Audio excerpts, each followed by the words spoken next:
Hi, I'm Brent Rose for About.com, and I love avocados. And if you clicked on this video, I'm guessing you do too. One of people's biggest pet peeves about avocados is how the uneaten half of one or the leftover portion of guacamole turns brown rather quickly.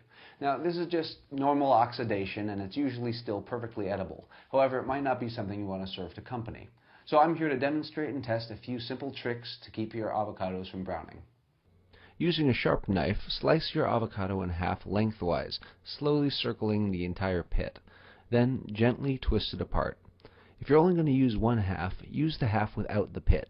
Virtually all experts agree keeping the pit with the avocado you're trying to preserve is one of the best tricks. This works for guacamole too. Simply leave the pit in it. Since oxidation is caused by exposure to air, the less air that comes into contact with the avocado, the better.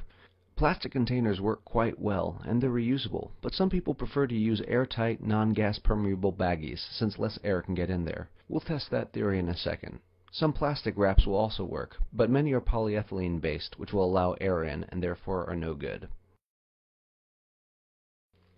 Put the half with the pit in the bag, then squeeze or suck out as much air as possible, seal it, and put it in the fridge. Keeping the air out and leaving the pit in are general rules you should follow for all of these techniques.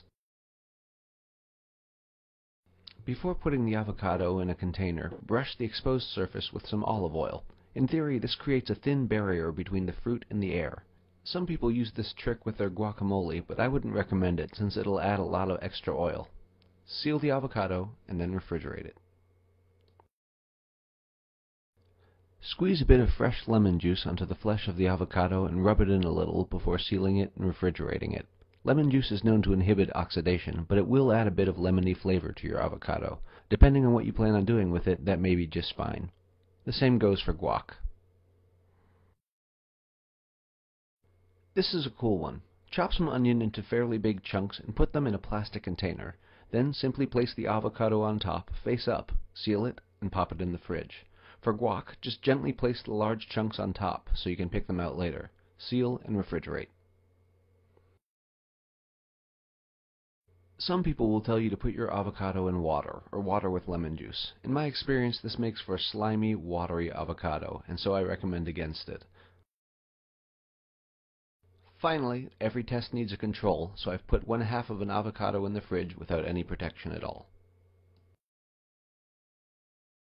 Alright, it's been 72 hours since I put the avocados in the fridge. Let's see which ones fare the best in order from most brown to least brown. Here's the control, the avocado that didn't have a pit or any protection in the fridge. It's the most brown, it's also dry and tough.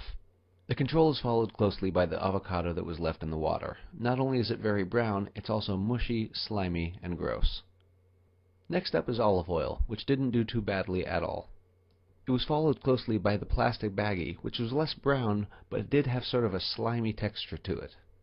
It was tough to pick a winner between the lemon juice, which had very little browning at all, and the onion technique, which not only had very little browning, but also didn't really have any effect on the flavor, because the onion only touched the skin and not the fruit inside. Here you can see the results of these techniques all lined up next to each other. They're placed in order of my favorite at top left, all the way down to my least favorite at bottom right. It should be noted that no two avocados are exactly the same, so your results may vary. Also, if your avocado has some browning, you can always just use a spoon to scrape off the brown stuff and eat what's underneath it. Thanks for watching. To learn more, visit us on the web at About.com.